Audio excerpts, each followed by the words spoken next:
Imagine standing outside on a cloudy day wondering, where is the sun? Has it vanished? But you know the sun is just hidden, not gone. The clouds, no matter how thick, will eventually drift away, revealing the sun's constant light. Like the sun, your true self is ever present. Beneath the layers of thoughts and mind there lies a stillness, a silence that is always present. It might seem as though your true self has been overshadowed by the clouds of thoughts.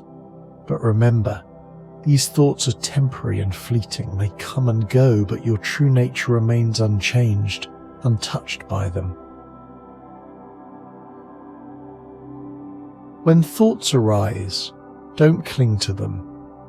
Instead, anchor yourself in the silence, in the stillness that is your true nature. Allow the noise of the mind to pass, like clouds in the sky, without getting caught up in it. The thought that you've lost your way, that the mind has taken over, is itself just a thought.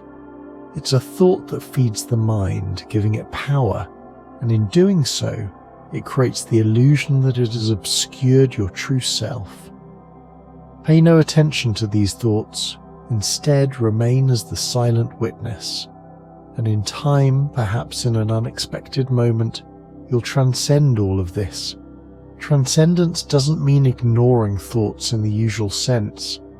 After all, our conditioning as individuals makes it challenging to completely dismiss them.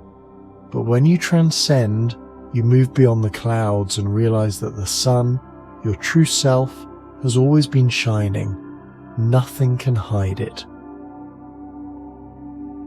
This transcendence happens spontaneously, but until that moment, continue your practice with humility and dedication. There's nothing wrong with what you're doing. Stay the course with patience. One day you'll find yourself at home in your heart, united with that which is beyond all thoughts and concepts. When you reach this place, even if a thought arises, it won't stick to you. It won't have any power over you.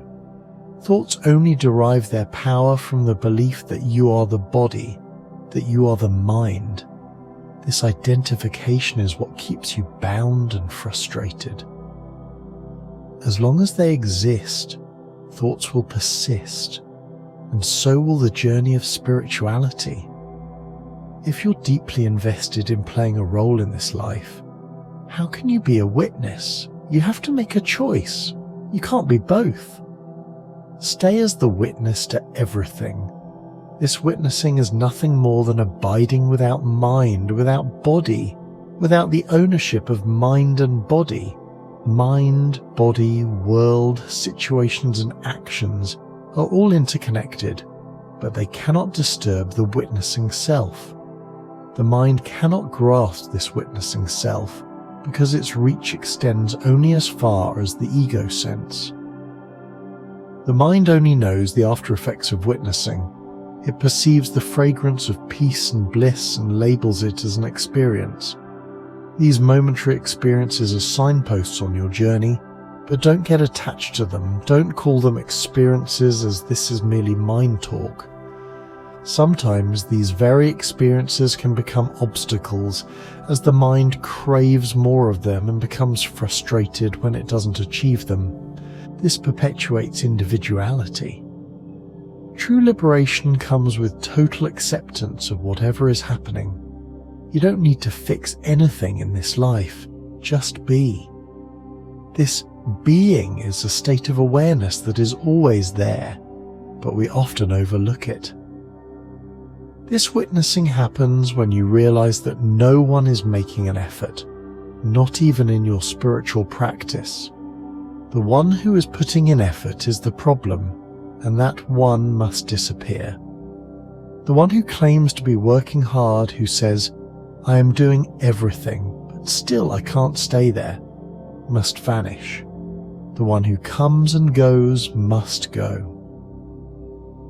What remains is Brahman, the divine awareness. Once you realize this, even if you want it to go, it won't. It is always there.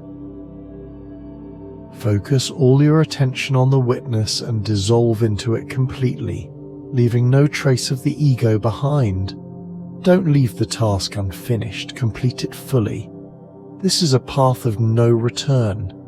If you find yourself coming back, it means the ego sense is still present. Don't rush, don't try to achieve anything. In between practices, drop the practice, let things unfold naturally. If the mind has to report on the self, it can only say that there is nothing, there is emptiness. The mind's ability to report is very limited. You can only know by being, and to enter this state you must be naked and empty. Surrender everything you possess. Don't touch anything, not even for a moment.